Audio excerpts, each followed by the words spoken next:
Au nom du Père et du Fils et du Saint-Esprit, ainsi soit-il. Nous venons de fêter cette semaine, ce vendredi, le Saint Curé d'Ars, réputé pour son zèle sacerdotal auprès de ses ouailles, et puis il y a de très nombreuses âmes venant le trouver dans sa paroisse d'Ars. On peut se demander d'où lui venait cette capacité à toucher les âmes, même les cœurs les plus endurcis.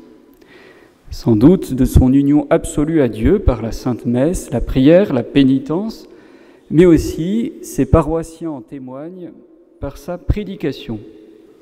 Pourtant, Saint Jean-Marie Vianney n'était pas du tout un grand orateur comme Bossuet. Il n'avait ni son éducation, ni sa science, et il était au départ un jeune paysan éduqué chrétiennement.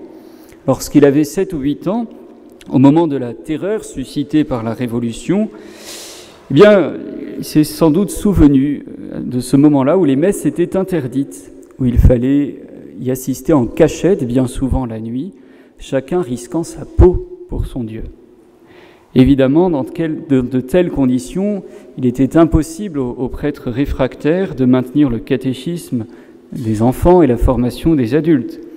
La déchristianisation avançait au nom déjà des soi-disant valeurs de la République et les âmes croupissaient de plus en plus dans l'ignorance des choses divines. Saint Jean-Marie Vianney, lui, a eu la chance d'avoir une mère qui était une catéchiste capable de remplacer monsieur le curé.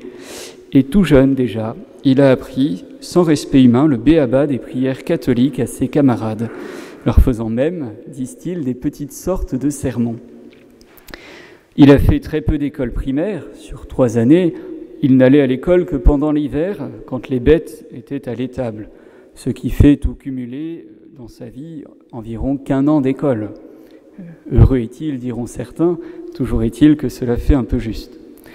Son esprit s'est surtout formé dans les chants, où il a lu le plus beau, le plus instructif des livres, celui de la création du bon Dieu. Et avec les rudes travaux de la terre, il y a peu de temps pour les bavardages inutiles, il y a beaucoup de silence dehors, et on a le temps d'observer les beautés naturelles qui élèvent à la beauté des mystères surnaturels de Dieu. Il a ainsi accumulé pour toute sa vie un réservoir d'images, d'exemples pour illustrer le dogme catholique. Poissons, oiseaux, poussière, feu, serpents, loups, tout servira plus tard.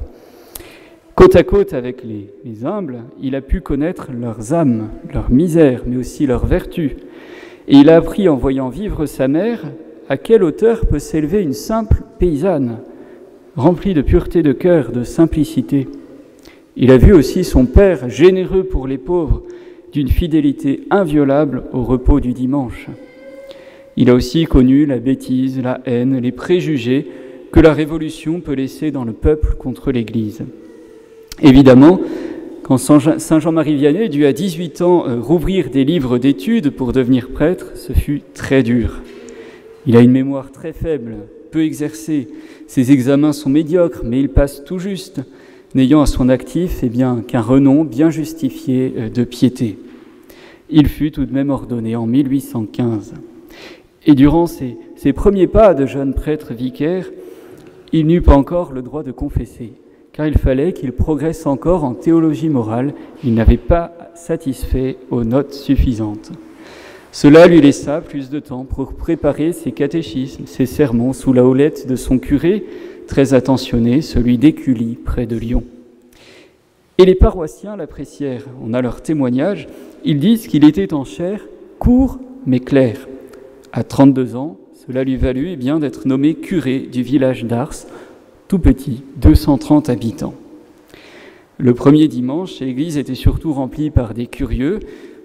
Ils avaient sans doute bien peu d'esprit de religion.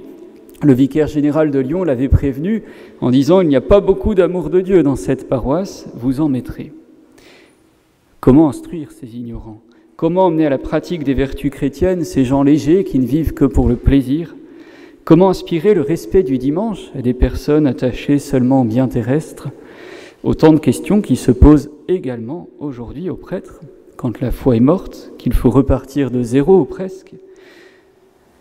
Le curé d'Ars décida de s'astreindre à un long et difficile travail, celui de préparer ses sermons avec soin pour recatholiciser sa paroisse. Au début, il a passé des nuits presque entières à cela. Comment adapter ces lourds livres d'études du séminaire à un auditoire peu instruit de la doctrine ? Avant d'écrire, il méditait longuement son sujet au pied de Jésus-Christ, au pied du tabernacle. Et ce qui fait qu'une phrase improvisée, non préparée, parfois sort de son cœur comme une sorte d'élan, presque d'extase. Une fois, il termine brusquement ainsi son sermon. « Ah, cette heureuse mort qui va nous réunir à Dieu ! Ah, bonheur, quand viendras-tu ? Que le temps est long ! Viens, tu nous procureras le plus grand de tous les biens, qui est la possession de Dieu même. » Qui d'autre qu'un saint, mes frères, peut dire en vérité une telle parole, avoir de tels souhaits ? Ceci dit, il sait s'adapter à son auditoire, se faire tout à tous et avec humour. Une fois, il doit prêcher un jubilé à Misérieux. Et dans cette paroisse, les hommes ont pris la très mauvaise habitude de sortir pendant le sermon. Saint Jean-Marie Vianney dit en commençant, pour les retenir, « Mes frères, je vais prêcher contre les voleurs. Ceux d'entre vous qui se sentiraient coupables feront bien de sortir parce que j'ai à dire de très dures vérités. » Évidemment, sans doute, cette fois-ci, personne n'est sorti. Après plusieurs années très méritoires, le saint curé est submergé par les pèlerins qui viennent par milliers se confesser à lui. Et dès 1830, il n'a plus de temps pour l'étude. Le repos, c'est terminé, il dort très peu. Comment, dans ces conditions, préparer ses sermons ? Eh bien, il entreprend une neuvaine au Saint-Esprit pour être aidé par le ciel. Et un jour, juste après cette neuvaine, voilà qu'il se met à prêcher sans avoir rien préparé, malgré lui, n'ayant que les quelques secondes qui le séparent de la sacristie au cœur. Ni composition, ni travail de mémoire depuis. Il n'en avait plus besoin. C'est un petit miracle. Des foules l'écoutent, subjuguées, contrites, et c'est une faveur de Dieu pour les 30 dernières années de sa vie que de remuer, changer les cœurs sans avoir besoin de la moindre préparation. Nul plus que le prêtre ici-bas n'a la connaissance des âmes. Si le prêtre avait du temps, il écrirait des romans qui montreraient parfaitement le tenant aboutissant d'une âme humaine. Mais à son prie-Dieu ou au confessionnal, c'est là qu'il s'instruit le plus. Il médite les vérités surnaturelles, il médite le bien des âmes, aussi leur folie parfois. Et il renouvelle son âme pour les occupations extérieures, pour que ces occupations ne l'absorbent point jusqu'à empêcher l'union à Dieu. Il veut pouvoir continuer de déchiffrer Dieu dans ses œuvres et donc méditer pour cela. Il veut rester un homme intérieur à travers toute cette activité. Le saint curé d'Ars a confessé des centaines de milliers d'âmes, apprenant à fond la morale pour non seulement instruire, mais aussi guérir, seconder l'œuvre de la grâce. Et quand il prêche sur un sujet, c'est très touchant parce qu'il sait ce qu'il dit. Il connaît parfaitement les conséquences du péché. Un jour, par exemple, il trace le portrait d'une jeune fille chrétienne en disant « Une sainte fille, c'est celle qui fuit les plaisirs et la vanité, les plaisirs défendus bien sûr, qui fait son bonheur de plaire à Dieu et à ses parents, qui aime fréquenter les offices et les sacrements. Une fille qui aime la prière, c'est en un mot celle qui préfère Dieu à tout. » Et le voilà qui met en avant une jeune demoiselle de Franche-Comté, de l'âge d'une lycéenne ou d'une étudiante d'aujourd'hui, très intelligente, mais qui était aussi très mondaine. Elle a entendu le curé d'Ars prêcher contre la vanité dans les habits et elle est venue se confesser à lui. Et elle a tellement compris ce qu'il y avait de coupable dans sa conduite que dès le lendemain, elle a envoyé promener tout cela, ses vanités. Elle s'est habillée d'une manière simple, chrétienne. Certaines essayèrent de la faire changer. « Pourquoi ne t'habilles-tu plus comme les autres ?»« Je ne suis plus obligée de faire comme les autres, » répond Angélique. « Je ne m'habille comme celles qui font bien, non comme celles qui font mal. »« Quoi ? Est-ce qu'on fait mal de s'habiller comme tu nous vois ?» disent ses amis. « Oui, vous faites mal parce que vous scandalisez ceux qui vous regardent. » « Moi, je n'ai pas de mauvaises intentions, rétorque l'une. Je m'habille à ma façon. Tant pis pour ceux qui s'en scandalisent. Tant pis pour toi aussi, répond Angélique, puisque tu en es l'occasion. Quoi qu'il en soit, si tu ne t'habilles plus comme nous, dit une autre, tes amis te quitteront et tu n'oseras plus paraître dans nos soirées. J'aime mieux, répond Angélique, la compagnie de ma mère, de mes sœurs, de filles sensées, que toutes ces fêtes et ces soirées. Je ne m'habille pas pour paraître agréable, mais pour me couvrir. Les vrais biens d'une fille ne doivent pas être dans les habits, mais dans la vertu. Et le curé d'Ars, donnant ce récit réel, conclut en disant « Qui vous empêche de faire ce qu'a fait cette jeune comtesse ? Elle se sanctifie en vivant dans le monde, mais en ne vivant pas pour le monde. Voilà donc le côté concret du saint curé d'Ars. Et à ceux tentés par l'égoïsme ou une piété minimale, par une forme de paresse spirituelle, le curé d'Ars prend des exemples pour les réveiller. Un cavalier qui avait suivi Saint Louis à la croisade, étant allé à la chasse, entendit les cris d'un lion. S'étant approché, il vit ce lion qu'un gros serpent avait entouré de sa queue et commençait à manger. Ce cavalier trouva moyen de tuer le serpent. Ce lion en fut si reconnaissant qu'il se mit à sa suite, comme un agneau qui suit son berger. Comme ce cavalier était obligé de traverser les mers, le lion, ne pouvant entrer dans le bateau, se mit à la nage en suivant son bienfaiteur jusqu'à ce qu'il eût perdu la vie dans les eaux.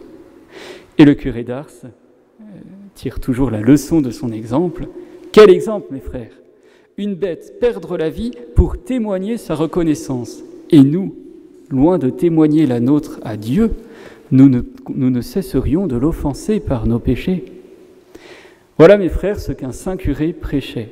En dehors de Dieu, rien n'est vraiment solide.